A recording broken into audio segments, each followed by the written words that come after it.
Magandang hapon po, ako po si Christian Lagigan. Meron po tayong ulat sa eleksyon 2013 sa SKO Sangguniang Kabataan sa Magalang, Pampanga.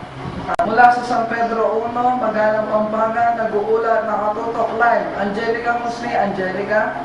Magandang umaga, ako po si Angelica Nag-uulat. Narito po tayo ngayon sa munisipyo ng Magalang na kung saan maraming mga kabataan at mga nakakatanda nagpipilaan na rin para makapag-rehisto sa SKO Sangguniang ng Kabataan. At ngayon, narito ang aking kapareha upang bigyan po tayo ng iba pang detalyo tungkol sa SKO.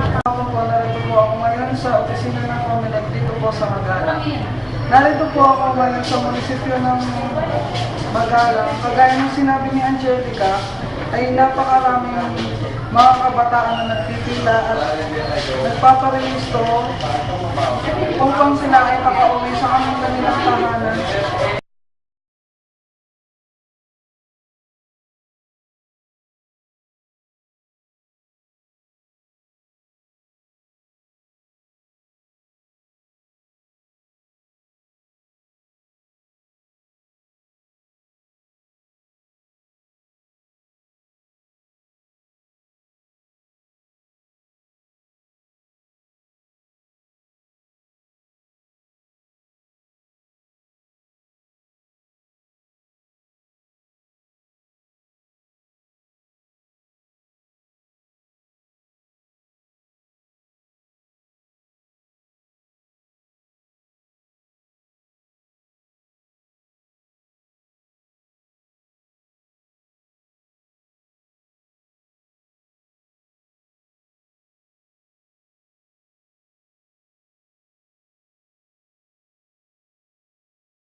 Magandang hapon po, meron tayong ulat sa eleksyon 2013 sa SK o Sangguniang Kabataan sa Magalang, Pampanga. At sa San Pedro 1, Magalang, Pampanga, nag-uulat na katutok live. Christian Dagigan. Christian Angelica, narito po ako ngayon sa munisipyo. Kagaya ng sinabi ni Angelica, ay napakaraming mga kabataan at nagpipilahan at nagkakaunggagaga na nagpaparehisto upang sila ay makauwi sa kanilang tahanan.